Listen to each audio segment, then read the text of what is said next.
Pemirsa, menjelang pelaksanaan pembelajaran tatap muka atau PTM, tim Satgas Penanganan COVID-19 Kelungkung mulai turun melakukan verifikasi kesiapan sarana dan prasarana protokol kesehatan di setiap sekolah. Koordinasi antara sekolah dan orang tua juga sudah dilakukan.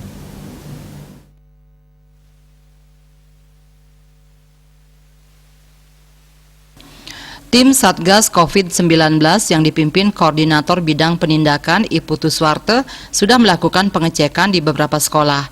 Satgas COVID-19 memastikan langsung kesiapan sekolah dalam melaksanakan prokes, teknis pembelajaran, sampai dengan teknis siswa datang dan pulang dari sekolah.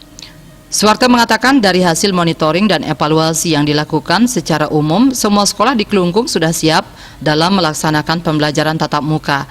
Namun demikian, Suwarte yang juga sebagai Kasat Pol PP dan Damkar Kelungkung tetap mengingatkan kepala sekolah maupun guru agar selalu taat kepada protokol kesehatan, minimal memakai masker yang baik dan benar, menutupi hidung dan mulut, termasuk memastikan siswa tidak abai dengan prokes. Saat ini Kelungkung sudah pada level 3 dan zona kuning. Tapi dalam situasi seperti ini, masyarakat diingatkan jangan ada yang lengah. Disiplin menjalankan prokes tetap harus dilaksanakan. Ia pun berharap PTM semua lancar dan tidak ada klaster dari sekolah. Sementara itu, Kepala SDN 3 Semarapura Klod, Anak Agung Gede Darmawan mengatakan, secara umum pihaknya sudah menyiapkan penerapan prokes di sekolah.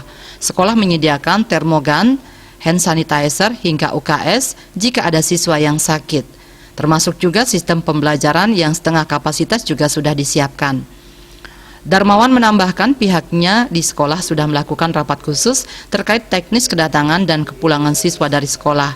Dari hasil rapat diputuskan kalau para orang tua siswa yang mengantar anaknya ke sekolah tidak diperkenankan masuk ke area sekolah. Saat akan masuk ke sekolah, siswa langsung dicek suhu tubuhnya oleh petugas sekolah. Sekolah juga sudah memastikan para orang tua mengizinkan anaknya untuk sekolah tatap muka dan sudah menandatangani surat izin yang diberikan. Jika ada orang tua yang tidak mengizinkan siswa ke sekolah, maka bisa dilakukan daring. Sri Wiatnyana Denpos melaporkan.